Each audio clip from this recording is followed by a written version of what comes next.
மக்களே, கனடா வாங்க வாக்கிங் போகலாங்கிற சேனலில் இன்றைக்கி நம்ம வந்திருக்கக்கூடிய க்ரீன் டிம்பர் பார்க்கில் நல்லா வாக்கிங் போகலான்னு வந்தோம். ஆனால் லைட்டாக மழை தூருது. நல்ல மழை அடிக்கிற வரைக்கும் கொஞ்சம் நேரம் வாக்கிங் போகலான்ட்டு அப்படியே இந்த ரோட்டு ஓரமாக வாக்கிங் போய்கிட்டு இருக்கேன்.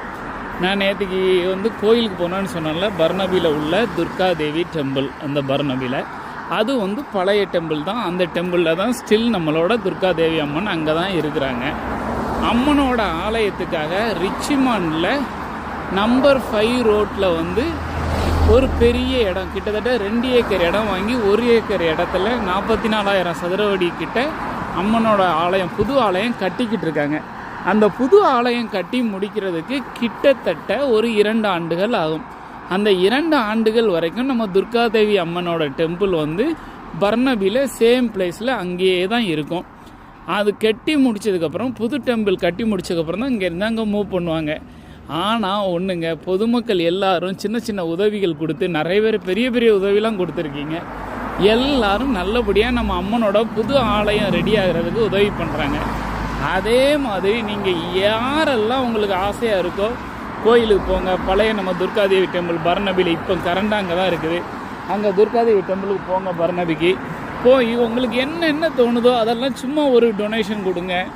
அதாவது நம்ம ஏதாவது ஒன்று நினைப்போம், அங்கே ஒரு பிளாக்கெல்லாம் இருக்குது, அந்த பிளாக்லாம் வாங்கினா $1000 என்னமோ, அது வாங்கினீங்கன்னா உங்களோட பேர் அதில் பிரிண்ட் பண்ணி அந்த வாலில் ஒட்டப்படும்.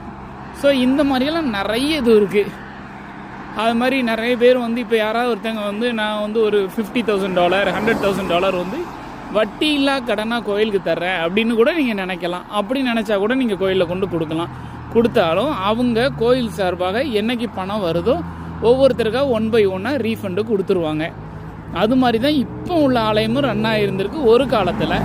அதே மாதிரி புது கோயில் ரிச்சிமாண்டில் நம்பர் 5 ரோட்டில் ரெடி ஆனதுக்கப்புறமும் அதே மாதிரி 1 by 1 அவங்க அந்த இன்ட்ரெஸ்ட் ஃப்ரீ லோனை செட்டில் பண்ணிடுவாங்க. ஸ்ரீலங்கன் தமிழ் மக்கள் ரொம்ப நல்லவங்க, அவங்க ரொம்ப பாசக்காரங்க. அவங்கக்கிட்ட நம்மளும் அன்பாக இருந்தால் அவங்களும் ரொம்ப அன்பாக இருப்பாங்க. அது மட்டும் இல்லை, நான் கோயிலுக்கு போவேன், என்னை ரொம்ப பிள்ளை மாதிரி தான் எல்லாருமே ட்ரீட் பண்ணுவாங்க.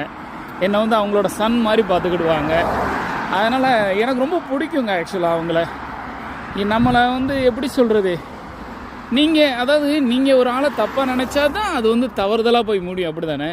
எதுக்கு தப்பாக நினைக்கணும்? நம்ம எப்போவுமே அவங்கள பெஸ்ட்டாக நினச்சோம்னா அவங்க ஆட்டோமேட்டிக்காக அவங்க மேலே அன்பாக இருப்பாங்க, எந்த குறையும் இருக்காது. ஸோ அதனால் எல்லாரும் எல்லாரிடமும் அன்பை செலுத்துங்க. உலகத்தில் ஒன்று ஃப்ரீயாக கிடைக்குங்க. நல்லா அட்வைஸ் பண்ணுவாங்க. அந்த அட்வைஸை விட்டுட்டு அன்பை அள்ளி கொடுங்க. அன்பு உங்களுக்கு கிடைக்கும். நிறைய ஃப்ரெண்ட்ஷிப் கிடைக்குங்க. கோயிலுக்கு போனதெல்லாம் எனக்கு ஒரு 4 நியூ ஃப்ரெண்ட்ஸ் கிடைச்சாங்க. அது ரொம்ப